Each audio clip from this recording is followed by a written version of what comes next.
Assalamualaikum warahmatullahi wabarakatuh. Kami dari kelompok 5 yang beranggotakan Mbak Nibras Alhamanajwa, Puliawati saya sendiri, dan Bu Romla. Hari ini kami akan membahas mengenai hasil dari diskusi kelompok kami, yaitu perkembangan kurikulum. Bagaimanakah kurikulum dikembangkan? Kurikulum selalu berkembang terkait dengan ada 5 faktor. Yang pertama yaitu mengenai sifat materi pelajaran, yang kedua mengenai sifat masyarakat, yang ketiga mengenai sifat individu, yang keempat mengenai sejarah manusia, dan yang kelima mengenai pribadi manusia. Di dalam perkembangan kurikulum Barat dipengaruhi oleh Yunani serta Romawi. Di Yunani, perkembangan kurikulum disebut dengan quadrivium yang menekankan 4 aspek di dalamnya. Yang pertama aritmatika, yang kedua geometri, yang ketiga astronomi, serta yang keempat ialah musik. Di Romawi, perkembangan kurikulum disebut dengan trivium yang menekankan pada 3 aspek, yakni yang pertama tata bahasa, yang kedua retorika, serta yang keempat ialah dialektika. Di dalam quadrivium dan trivium, saat ditambahkan dalam filsafat serta teologi, dianggap sebagai ibu dari semua pengetahuan dan menjadi seni liberal pada abad pertengahan. Perkembangan kurikulum Amerika, di mana menentukan bahwa struktur kurikulum sekolah menengah dengan menyatakan mata pelajaran dan banyak waktu yang dihabiskan untuk setiap mata pelajaran. Selanjutnya yakni pengembangan kurikulum bagian kedua, model kurikulum Taylor. Di mana model kurikulum Taylor menekankan pada 5 aspek. Yang pertama didasarkan pada tubuh teori tentang pengajaran dan pembelajaran. Yang kedua ditargetkan untuk kebutuhan dan karakter kelompok pada peserta didik. Yang ketiga pendekatan secara garis besar, metode dan prosedur implementasi. Yang kelima, pembangunan dalam menggambarkan proses dari pembuatan kurikulum. Yang kelima ialah desain yang mengembangkan hasil akhir atau produk dari pengembangan kurikulum.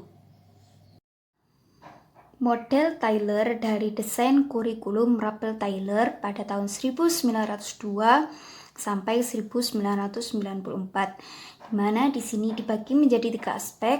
Yang pertama mengenai sifat dan struktur pengetahuan, yang kedua yakni kebutuhan masyarakat, yang ketiga yakni kebutuhan pembelajar. Di dalam proses pengembangan kurikulum didasarkan pada 6 aspek.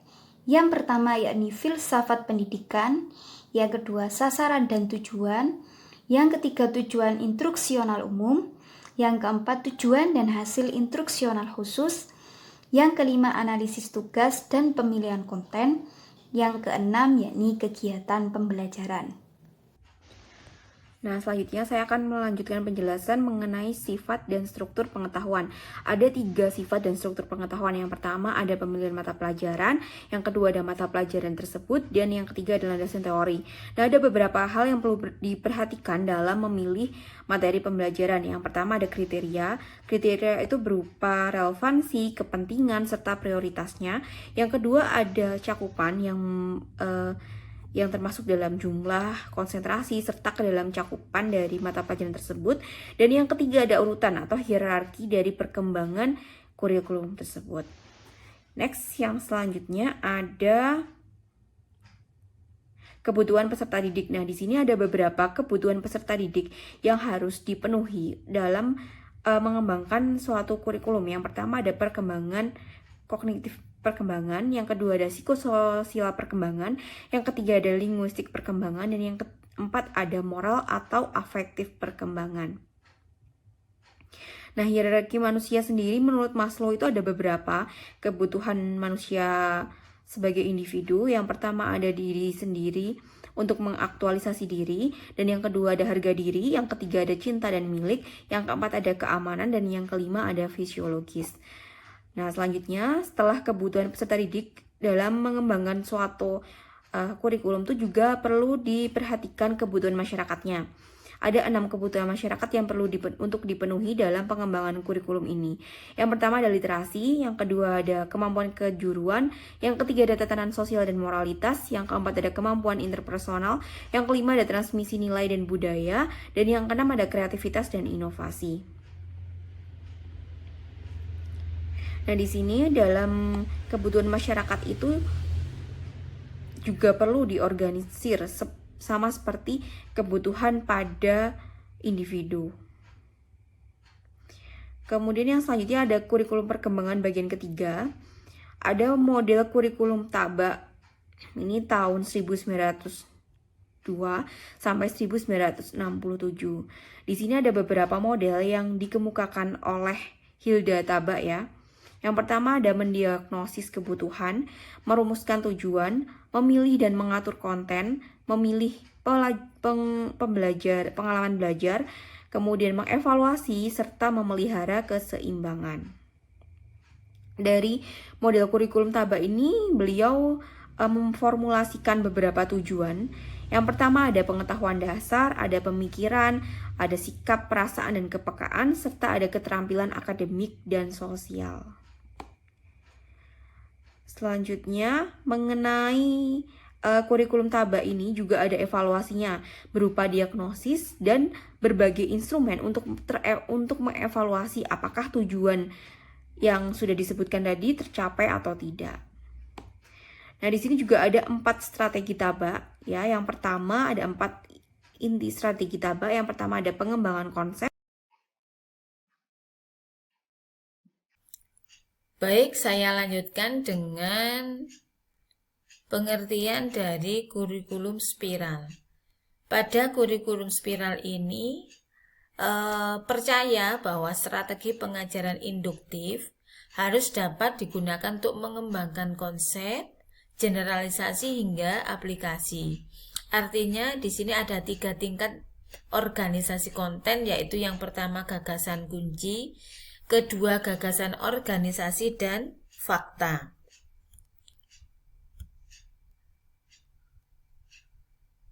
Selanjutnya adalah model praktis desain kurikulum yang disampaikan oleh Joseph Schwab yang terdiri dari 4 hal, yaitu praktis dari bahasa kurikulum, kedua praktis dari seni eklektif, ketiga penerjemahan ke dalam kurikulum, keempat sesuatu untuk dilakukan oleh profesor kurikulum.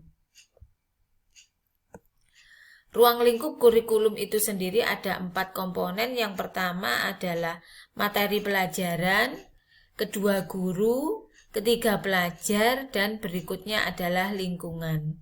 Hal ini karena seorang guru ketika menyampaikan sebuah materi pelajaran pasti disampaikan tidak lepas dari konteks sosial dan budaya peserta didik.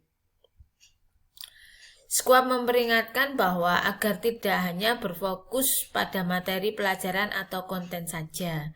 Paham praktik Schwab ini menghormati kerja keras yang dilakukan oleh seorang guru kelas dan juga administrator yang tidak memiliki kemewahan menciptakan pengetahuan, tetapi dia berani memutuskan bagaimana mengajarkan pengetahuan dalam tindakan dengan peserta didik dalam situasi yang konkret dalam ruang dan waktu.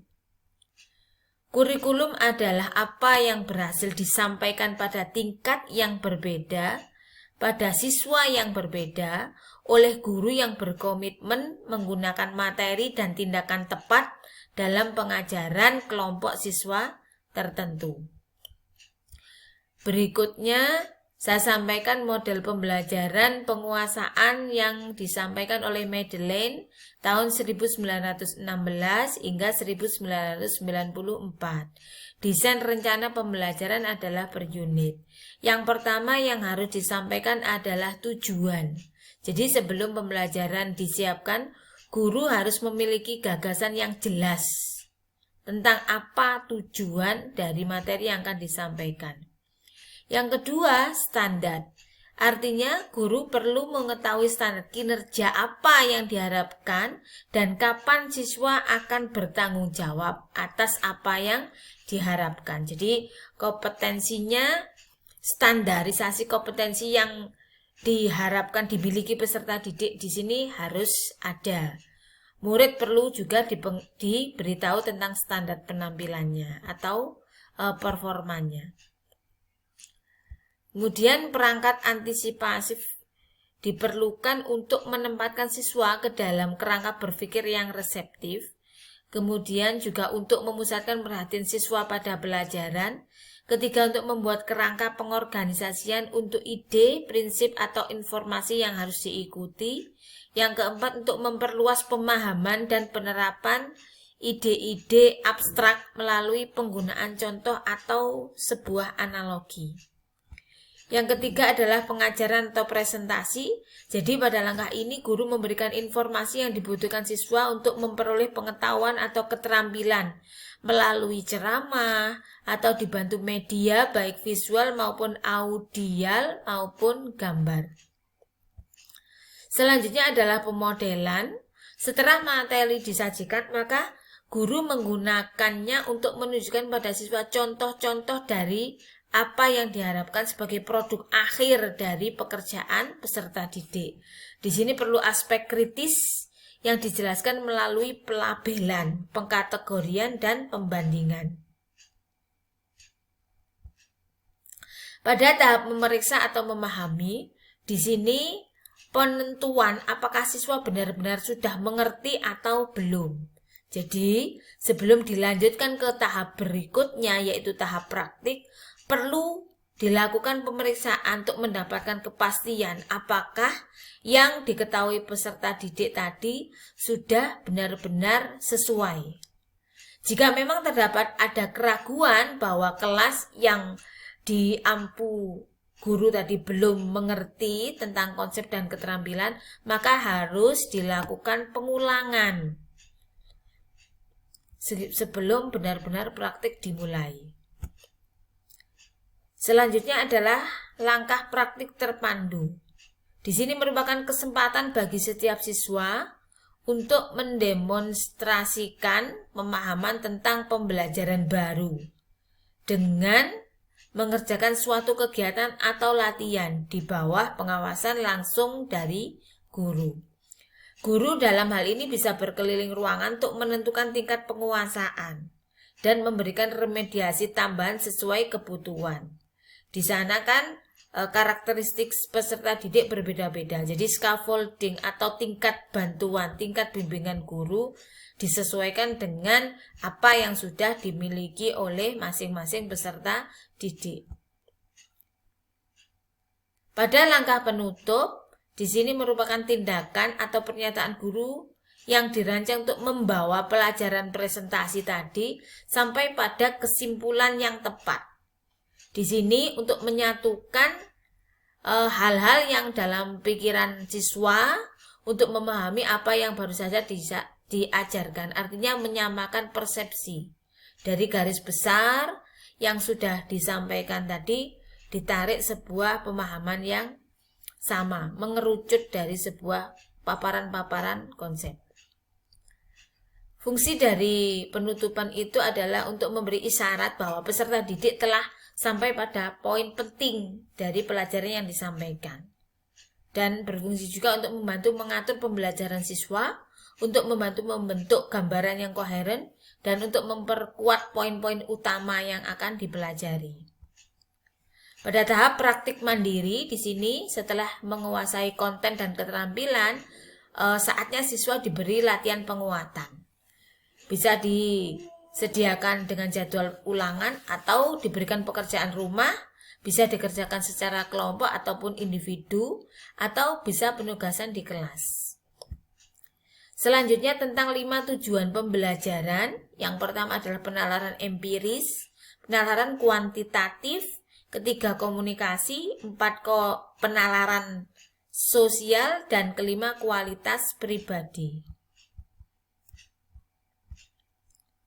Berikutnya tentang integrasi kurikulum. Di sini adalah integrasi, artinya adalah filosofi pengajaran di mana konten diambil dari beberapa mata pelajaran untuk fokus pada topik atau tema tertentu. Jadi peserta didik diajak untuk mengkaji sebuah tema dari sudut pandang berbagai macam pelajaran untuk menambahkan pemahaman yang utuh dan menyeluruh mendalam. Berikutnya, untuk memahami desain ada 3 tahapan. Yang pertama, identifikasi hasil dan hasil yang diinginkan. Kedua, tahap menentukan apa yang merupakan bukti kompetensi yang dapat diterima dalam hasil dan hasil atau penilaian. Tahap ketiga, merencanakan strategi pembelajaran dan pengalaman belajar yang membawa siswa ke tingkat kompetensi. Demikian presentasi dari kami dan terima kasih.